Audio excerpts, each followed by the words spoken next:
Stevie Lou also says the obese drug addict guy. Yeah, right? Who would have thought? Who would have thought? Pot Awful and Stevie Lou were getting after old Nick a little bit. You know, Nick kind of makes it easy. Nick responds to people with like 5 followers on Twitter. I mean, look, man, once you can admit to people you did what we all say you did, I mean, as Alex Jones would say, it's documented, it's proven. In your home, in your care, your child tested positive for ingesting and metabolizing cocaine. It's not a rumor. It's not a myth. It's not a lie. You were responsible. It happened. You possessed the drugs. It's your fault.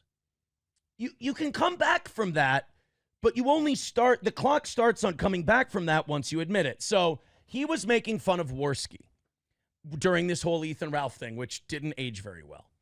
And he said, something, Coach Red Pill's dead. Andy Worski's still alive. And then he said, I tried to kill myself, which is more, S-word baiting. Give sympathy. And, the poor guy, I kind of feel bad for him because he had to go, like, bowing down to Melton just to get a little sympathy. Because if he goes outside that bubble, and that is a bubble of remarkably stupid people. I mean, the word sheep doesn't cover it. Anytime you go outside that world, everyone else just kind of looks down on him and thinks they're all garbage. He had to go to that. Because the minute he steps out of that, everyone just starts going, cokehead, you've been drunk, you addict, you got your kid high on coke, blah, blah, blah, this, that, and the other thing. And it's just a nightmare for him. So he's found one place, and it's a guy who has weird sexual thoughts about children. That's the one guy he could go to. And so now he goes on Twitter and he starts fighting with people again. There's no reason to fight with people on Twitter. They don't matter. They don't affect your life at all, or at least they shouldn't. So he goes on there and starts calling people liars. He starts calling people liars for his kid testing positive. Well, your kid tested positive. You knew the kid was going to test positive. You said to the judge beforehand, if my kid tests positive, by the way, it's weird. Yeah, I'll say. And then he lied. This one pissed me off. He lied again about leaving a bullet of coke, fell out of his pocket, and he left it right next to my, at the time, 4-year-old daughter. That is a true story. That 1,000% happened. I'm the one who found it and picked it up. And since he keeps lying about this story, I will go into greater detail. He left it there. I showed my wife at the time. My wife at the time just went upstairs. Didn't check on the kids, didn't do it, just went upstairs. Just boop, went in the bathroom. And I'm angry. I send a text and I say, everybody get the fuck out of my house. Now, when I say everybody, I obviously don't mean April. April lives there. She goes, I can't believe you would kick. She made it about herself. Anytime there's anything that might make her look bad, she turns it so she can be a victim. And I didn't want to tell this part of the story, but since someone keeps lying, April goes, I can't really kick me out of my house. So I'm trying to explain to a person who's high on coke, no, you live here. I'm talking about everybody else. Get the fuck out of my house. This is over. This is done. April stays upstairs. Doesn't come check on the kids, anything, nothing. She stays upstairs. Me and the kids and a couple other people, we start playing a board game. Start having a good time, whatever. I'm coming down from it a little bit. And, other people, everyone else in the house leaves except April, myself. I go to bring the kids back, to drop them off with their mother. And I'm still just pissed. Beforehand, I have a fight with April because April feels I didn't pay enough attention to her afterwards. April feels like I kicked her out of the house, which I should have. I mean, at that point, that should have been it. I should have said I should have meant her. I should have kicked everybody out. I should have filed paperwork that day. I was a couple months late on that. That's my failure. That's on me. That's my mistake. But she gets mad that I didn't pay enough attention to her when all this happened.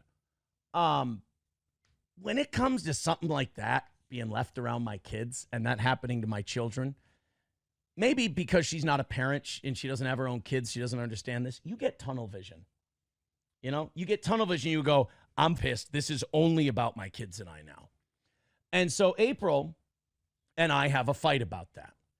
I come back And drama, coke, coke addicts, oh, coke addicts, drama. I keep trying to explain. I didn't mean you. I wanted everybody else to get the fuck out of the house. She then locks herself in the bathroom and grabs a big knife and threatens to start cutting herself. She found a way to make a kid having a bullet of coke that Nick left next to the child. She tried to find a way to make that about herself and to try and get sympathy for it. It was disgusting. That, you know what? Now that I bring that up again, that should have been it. That should have been the last day. I hung in there for probably another 6 to 8 weeks after that. And that should have been it. And by the way, let me tell you, that scenarios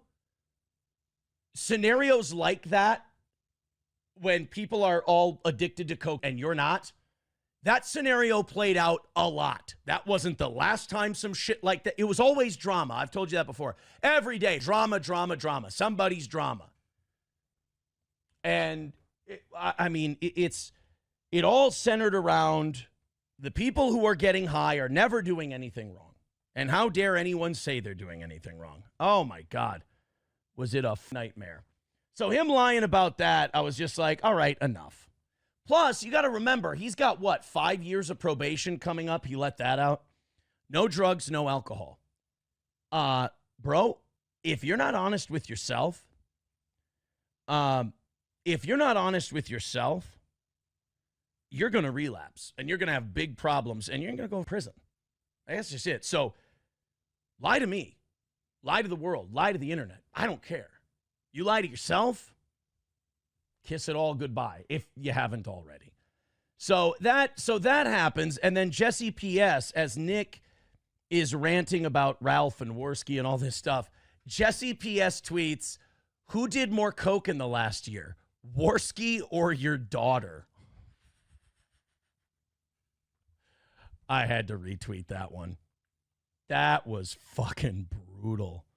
Oh my God, was that bad? And then my boy Stevie Lou jumps in because two people were tweeting at Jesse, and they accused Jesse of sweeping for Aaron because he made a really funny joke. And he just tells these two people, he goes, is Aaron in the room with you right now? Like, what's with your weird Aaron obsession?